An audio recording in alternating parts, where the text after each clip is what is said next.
Hello বন্ধুরা, আজ বুদ্ধ পূর্ণিমা উপলক্ষে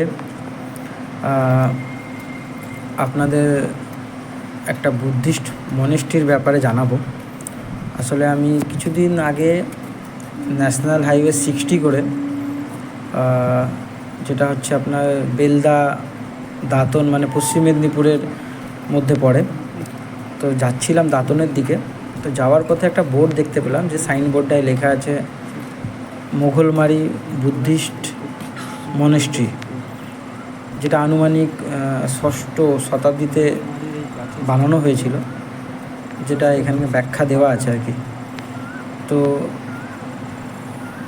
সেই স্থানটি সবার জন্য দেখার সুযোগের ব্যবস্থা যাতে হয়, সেই জন্য আমি ভিডিওটা বানিয়েছি আর কি।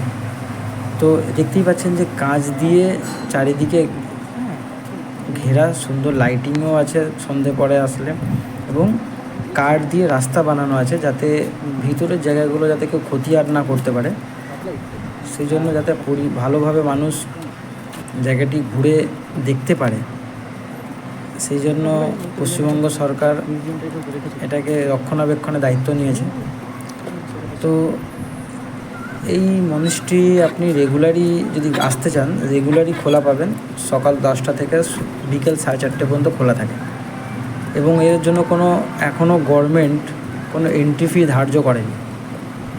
শোনা মতে বহু কিছু বছর আগে এখানকার মানুষেরা যখন, এটা তো প্রথমে উঁচু ঢিবি মতো অবস্থায় ছিল, তো মানুষ ঘরবাড়ি করার জন্য মাটি খনন করছিল।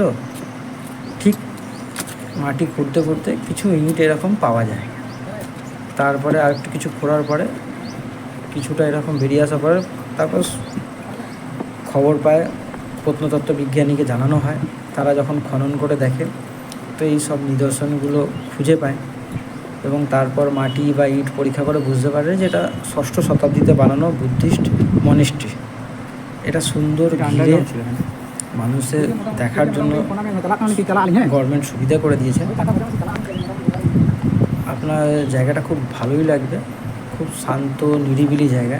এখনও মানুষ সেইভাবে এই জায়গাটা জেনে উঠতে পারেনি। আপনারা যদি বালেশ্বর বা চেন্নাই যান, এই দাঁতন উপর দিয়ে যেতে হবে।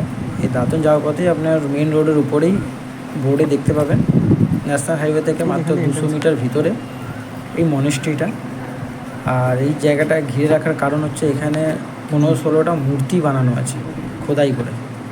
আমি জুম করলে আপনারা বুঝতে পারবেন, সুন্দরভাবে মূর্তি বানানো আছে। মূর্তিগুলো সত্যি তখনকার হাতে বানানো অসাধারণ মূর্তি, তখনকার নিদর্শন কিছু।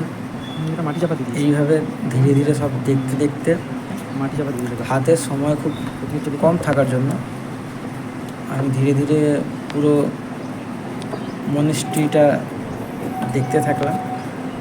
এবং এরপরে মেন যেখানে আরও কিছু নিদর্শন রাখা আছে, মিউজিয়াম যেটা, ওখানে ঢুকতে গেলে সামনে দুটো সিকিউরিটি গার্ড বসে আছেন। তো ওখানে আপনারা সিগনেচার করে রেজিস্টার করে আপনাদের এন্টার করতে হবে, তার জন্য কোনো টাকা পয়সা লাগবে না। যখনই ভিতরে এন্টার করবেন খুব ভালো লাগবে আপনাদের, কারণ যারা ইতিহাস সম্বন্ধে ঘাটেন বা ইতিহাস জানতে চেষ্টা করেন, তো তাদের তো আরও খুবই ভালো লাগবে। কারণ এটা এখানে সুন্দর, তখনকার যারা প্রত্নবিজ্ঞানীরা মাটি খনন করছিলেন সেই সময়কার কিছু ফটো তোলা আছে, এটা জুম করলে আপনারা বুঝতে পারবেন। প্রত্নবিজ্ঞানীরা যারা আছেন, তারা খনন করছেন এবং যে জিনিসগুলো পেয়েছিলেন মাটি খুঁড়ে, সেই জিনিসগুলো এই মিউজিয়ামের মধ্যে সংরক্ষণ করা হয়েছে। যেমন তখনকার পুঁথি, কিছু লিপি, তখনকার ভাষায় যেটা লেখা হতো, বা কিছু মূর্তি, এই যা ফটো দেখছেন, এই ফটোগুলোই অরিজিনালি পাওয়া গেছে এবং সেইগুলোই এখানে রাখা আছে। এগুলো দেখার জন্য এই সামনে নেট দেওয়া আছে যাতে কেউ টাচ না করতে পারে, এবং সব জিনিসগুলো সেইভাবে সুন্দরভাবে গুছিয়ে রাখা।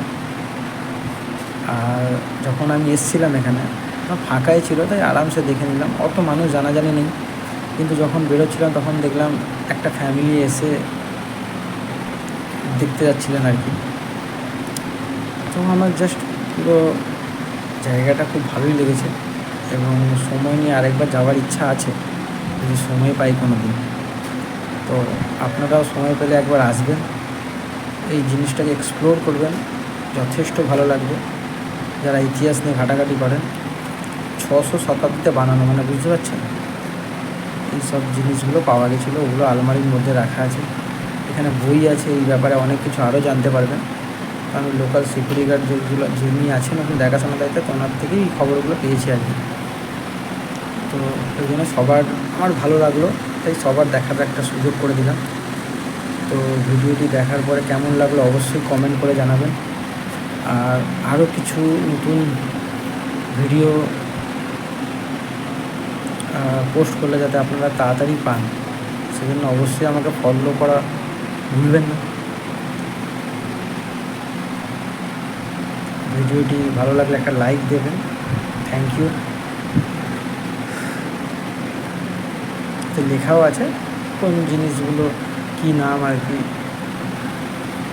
তো ভিডিওটা শেষ পর্যন্ত দেখতে থাকুন, ধন্যবাদ।